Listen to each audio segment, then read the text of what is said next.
At 6:47 a.m. Eastern Time, the cameras in Ottawa turned on with almost no warning. No dramatic entrance, no reporters shouting questions, just Canadian Prime Minister Mark Carney stepping to a podium, reading 8 minutes of prepared remarks and walking away.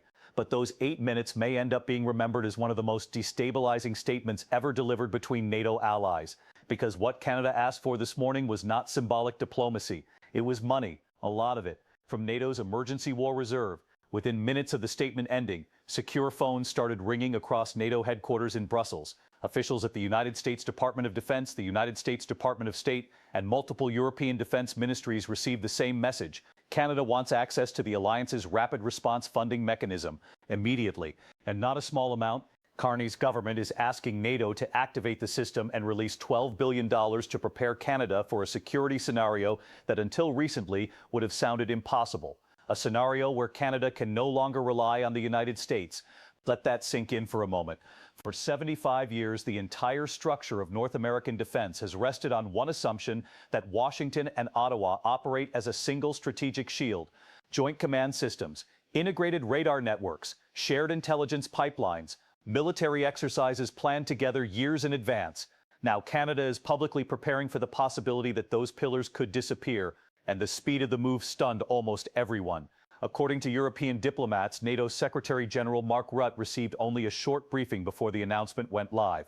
Even several allied governments learned about the request at the same time the public did. That alone tells you how serious Ottawa believes the situation has become, because activating NATO's emergency funding system is not routine procedure. The mechanism was created after the shock of Russia's invasion of Ukraine, when alliance planners realized something dangerous. If a crisis exploded suddenly, NATO might lose precious weeks arguing about budgets while troops waited for equipment. So member states built a financial reserve designed for speed, billions already pooled, ready to deploy the moment an ally faces a credible emergency. Think of it as NATO's insurance policy against the unthinkable. A Russian move against the Baltics, a sudden attack on European infrastructure, a catastrophic terrorist strike, not a political dispute between allies, which is why what Canada did today hit like a thunderclap. Carney's statement was precise, almost surgical. Canada, he said, is facing rhetoric that questions its sovereignty, actions that challenge long-standing defense cooperation, signals that intelligence sharing and joint command structures could be reduced or even dismantled. Under NATO rules, he argued, that combination creates a legitimate security risk, and when a member faces a credible risk, the alliance is supposed to respond. Then came the line that froze the room. Canada, Carney said, is not preparing for war. Canada is preparing for abandonment. In other words, the danger isn't an invasion. The danger is losing the security umbrella Canada has relied on for generations. Defense analysts immediately understood the implication. If the United States reduces cooperation through systems like NORAD, Canada suddenly has massive gaps. Airspace monitoring becomes weaker, Arctic surveillance becomes harder, early warning systems become less reliable, and intelligence pipelines that track cyber threats, espionage, and terrorism could shrink overnight. To most Canadians, those systems have always been invisible infrastructure, like electricity in the walls. You only notice it when it disappears, and Ottawa is now signaling it wants a backup plan. Inside NATO, the reaction has been intense. Within an hour of the announcement, alliance lawyers and defense planners were pulled into emergency consultations. Their question was simple but explosive. Does NATO have a responsibility to help a member prepare for security uncertainty caused by another member? There is no clear precedent. Some officials argue the emergency fund was never designed for this. If it gets used in internal disputes, the alliance could open a Pandora's box. Others see the situation differently. The rule that matters most, they say, is whether a member faces a serious security risk. If Canada can demonstrate that its defense environment is becoming unstable, the alliance might be obligated to respond no matter what caused it. And here is the uncomfortable truth emerging inside those discussions.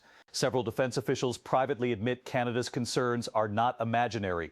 Over the past weeks, political rhetoric from Washington has included suggestions that Canadian sovereignty could be reconsidered, threats to review defense agreements, signals that intelligence cooperation might be scaled back. Individually, those comments might sound like negotiating tactics, but together they create uncertainty, and uncertainty is exactly what military planners are trained to eliminate. That's why, according to multiple diplomatic sources, some European governments are taking Canada's request more seriously than many expected, because they are asking themselves a chilling question. If this can happen to Canada, could it happen to them? For decades, NATO members have built their security strategies around one central pillar: American commitment. But if that commitment becomes unpredictable, every country in the alliance suddenly has to reconsider its assumptions. France is reportedly studying the legal implications. Germany is examining the defense planning consequences. The United Kingdom is evaluating whether supporting Canada could actually strengthen alliance stability. None of this guarantees approval, but the fact that the conversation is happening at all is extraordinary. Meanwhile, in Washington, the reaction has been chaotic. Senior officials were briefed shortly after the announcement, and the immediate question inside the administration was whether Canada was bluffing. Pentagon analysts quickly concluded it wasn't. From a purely military standpoint, preparing for reduced cooperation is logical.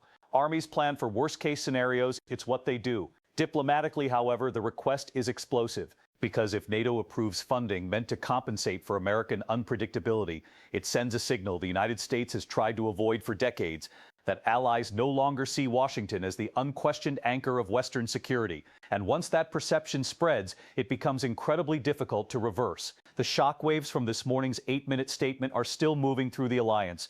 Emergency meetings are ongoing, legal interpretations are being drafted, and intelligence assessments are being shared quietly between capitals.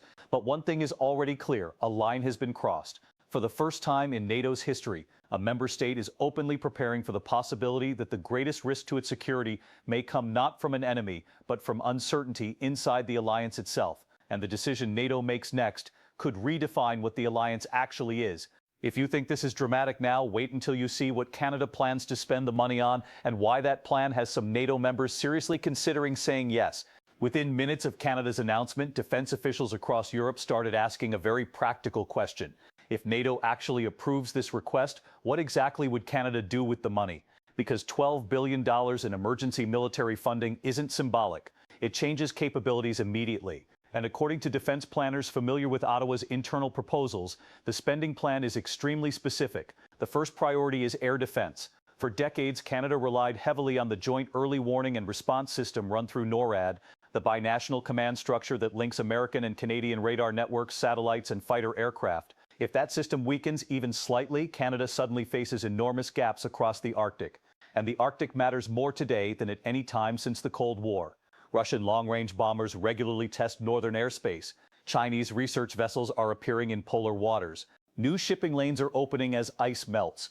Without strong surveillance and interception capability, Canada risks losing control of the most strategically important part of its territory.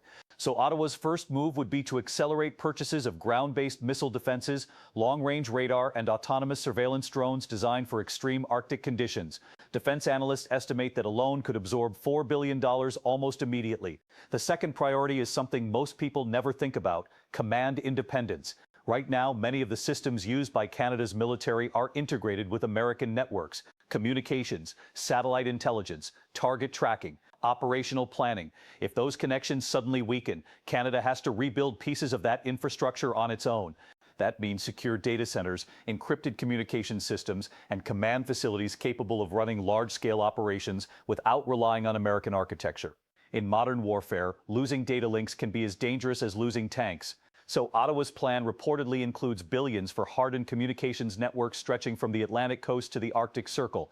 The third category is readiness, and this is where things start to move fast. Military planners are discussing accelerated reserve mobilization, large-scale exercises in northern regions, and pre-positioning equipment across remote territories. Why? Because Canada's geography is enormous. If something goes wrong, moving forces across the country can take days or even weeks. Stockpiling equipment closer to potential hotspots dramatically reduces response time. Think of it like placing fire stations before a wildfire begins. Finally, there's the quiet category: cyber and intelligence autonomy. For decades, Canada has been part of the intelligence alliance known as Five Eyes, working closely with the United States, the United Kingdom, Australia, and New Zealand.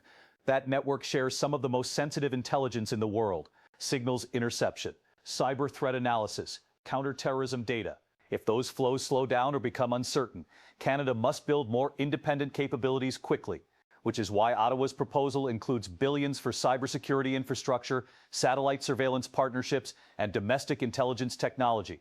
None of these programs are flashy, but together they would fundamentally reshape Canada's defense posture, and this is where NATO's dilemma becomes extremely real. Because if you strip away the politics, Canada's spending plan looks exactly like what any responsible government would do if its primary security partner suddenly became unpredictable. That's the argument several European defense ministers are quietly making. In private briefings, officials from France, Germany, and the United Kingdom have reportedly asked a blunt question inside NATO consultations. If Canada's concerns are legitimate, how can the alliance ignore them? But supporting Canada carries massive consequences. Because the moment NATO approves funding in response to American unpredictability, the alliance sends a signal heard around the world. Washington is no longer the unquestioned center of Western security. That perception alone could change global strategy. Eastern European countries might begin hedging their defense plans. Asian allies could accelerate regional security partnerships, and rivals like Russia and China would see an opportunity to exploit divisions inside the alliance. This is why the internal debate at NATO has become so intense. Some officials argue approving Canada's request could fracture the alliance. Others argue rejecting it could be even worse. Because if a member facing genuine uncertainty asks for help and is refused, the message becomes clear. The alliance only works when it's convenient. Meanwhile, the reaction inside Washington has become increasingly complicated. At the Pentagon, many defense officials privately admit something uncomfortable. Canada preparing for reduced cooperation is rational. Military professionals understand contingency planning. You don't wait until the crisis begins to prepare. You prepare while there's still time. But politically, the situation is explosive. If NATO members publicly support Canada's request, it creates a narrative the White House desperately wants to avoid, that American policy is pushing allies to seek protection from the alliance itself. That's why diplomatic pressure is already building. U.S. officials are quietly calling European capitals, urging caution. Some lawmakers in Washington are attempting to de-escalate rhetoric around defense cooperation, and behind the scenes, discussions about reaffirming commitments to joint systems like NORAD are reportedly underway. Because if the United States clearly guarantees those partnerships will remain intact, Canada's argument weakens dramatically. But time is now working against Washington. The longer uncertainty continues, the stronger Canada's case becomes. And NATO's leadership knows a decision is coming. Alliance ambassadors are already discussing whether the North Atlantic Council should formally review the request within weeks. If that happens, every member state will be forced to take a position. Support Canada, support Washington, or attempt a compromise that satisfies neither. Defense historians say the stakes are enormous. Since World War II, the Western alliance system has relied on one central idea, that security cooperation between democratic nations is stable, predictable, and permanent. What Canada has done challenges that assumption, not with tanks, not with threats, but with a simple request for preparation. And sometimes preparation is more revealing than conflict, because it shows what governments believe might happen next. Right now, NATO is staring at a question it has never had to answer before. If an ally fears instability inside the alliance itself, does the alliance step in, or does it look away? The answer could reshape the future of NATO and the balance of power across the Western world.